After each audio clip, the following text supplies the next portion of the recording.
মৃত্যু নাকি বলে কয়ে আসে না।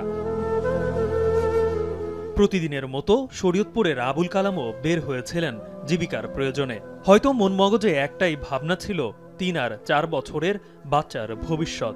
কিন্তু কে জানতো এমন মৃত্যু থমকে দিল সব ভাবনাকে। আর এই শহরে তো মানব মূল্য কখনো আফসোসে, আবার কখনো টাকার অঙ্কেই আটকে যায়। অনাকাঙ্ক্ষিত এই মৃত্যু থমকে দিয়েছে এক পরিবারের জীবনের গতি। কেন, কিভাবে, কে দায়ী, হয়তো জানা যাবে, হয়তো বা না। আবার উল্টোপিঠে এই মেট্রো গতি ফিরিয়েছে ঢাকার জনজীবনকে। ঝিমিয়ে পড়া কর্মঘণ্টাকে গতি ফেরাতে ঢাকার ভেতরে এমন আরও 5টি মেট্রো রেল তৈরির পরিকল্পনা আছে। এর মধ্যে এমআরটি লাইন 1 আর 5-এর কাজ শুরু হলেও থমকে গেছে গতি। সম্প্রতি সেই গতি ফেরাতে সড়ক পরিবহন মন্ত্রণালয় ও ডিএমটিসিএলকে চিঠি দিয়েছে প্রকল্প দুটির ঋণদাতা সংস্থা জাইকা। 2030 সালে প্রকল্প দুটির মেয়াদ শেষ হওয়ার কথা থাকলেও প্রয়োজন দেখা দিয়েছে ডিপিপি সংশোধনের। তখন মেয়াদ বাড়বে দ্বিগুণ। কিন্তু প্রশ্ন হলো, জাইকার অর্থ ব্যবহারে এমন স্থবিরতা চলমান থাকলে ঋণের অর্থ ছাড়ে কি বাধা আসতে পারে?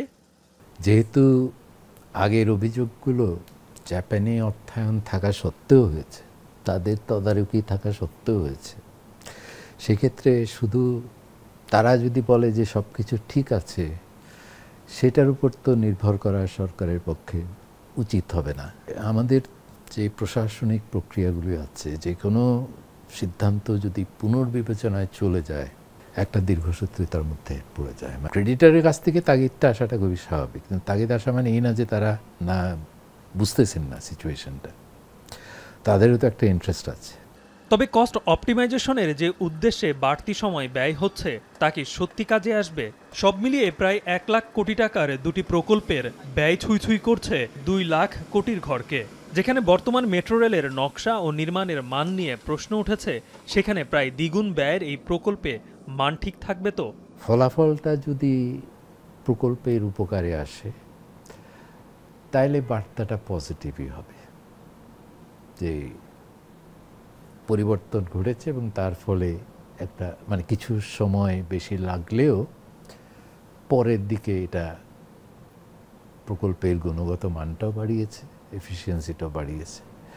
আর যদি এটা ওই আমলাতান্ত্রিক দীর্ঘসূত্রিতার কারণে হয়, তাহলে তো এই যে লাউ সেই কদুতে পরিণত হলে বরং ওই ক্ষতিটা আরও বেশি হয়ে যাওয়ার সম্ভাবনা তৈরি হয়। ডিএমটিসিএল এর এমডি বলছেন, কম খরচে যেন দেশের মানুষ মেট্রো ব্যবহার করতে পারে, তার জন্য দেশীয় প্রতিষ্ঠানগুলোকে আরও বেশি সম্পৃক্ত করার পরিকল্পনা হচ্ছে। আমাদের দায়িত্ব হলো এটা যাচাই বাছাই করা, আমরা দেশের নাগরিকরা কত কম পয়সায় মেট্রো দিতে পারলে এটা তো আমাদের কাজ, আমরা ওইটাই করতেছি। যাইকে চিঠি দিচ্ছে, ভেরি গুড, এটা ভালো কাজ করছে। আর আমরা চিঠির রেসপন্স করব, প্রয়োজনে নেগোশিয়েট করব। নেগোশিয়েশনের পথ তো ওপেনই, আমরা তো নেগোশিয়েট করতে হবে। এটা সময়ের ব্যাপারে বলেন, তারপরে কম্পিটিটিভ এনভায়রনমেন্ট তৈরি করার জন্য বলেন। আর খরচ কাটছাটের টেবিলে আটকে থাকা মেট্রোর গতি ফেরানোর আগে প্রয়োজন প্যাকেজগুলোর দরপত্রে ভিন্ন ভিন্ন দেশের ঠিকাদারদের অংশগ্রহণ। আমরা চাই যে সবার ইনক্লুসিভিটি, যাতে সবাই এখানে পার্টিসিপেট করতে পারে। ওইটাই আমি বারবার বলতেছি যে we need a competitive environment that so can everybody can participate. সবাই পার্টিসিপেট যখন করবে, দাম অটোমেটিক্যালি হয়ে যাবে। আমরা তখন দাম কম্পেয়ার করার কোনো সুযোগ পাচ্ছি না। হাজার হাজার কোটি টাকার প্রকল্পে সময়ের সাথে অঙ্ক দাঁড়ায় লাখো কোটি টাকায়। নির্মাণ সামগ্রীর দাম বাড়ে প্রকল্পের ব্যয়। তবে জীবনের মূল্য কমে যায় প্রকল্পে দুর্নীতি আর ভুলভাল পরিকল্পনায়। গালিব ইবনে রিয়াজ, এখন, ঢাকা। আপনাকেই বলছি, ইন্স্যুরেন্স করলে সিটিতে সুরক্ষা পাবেন নিশ্চিত।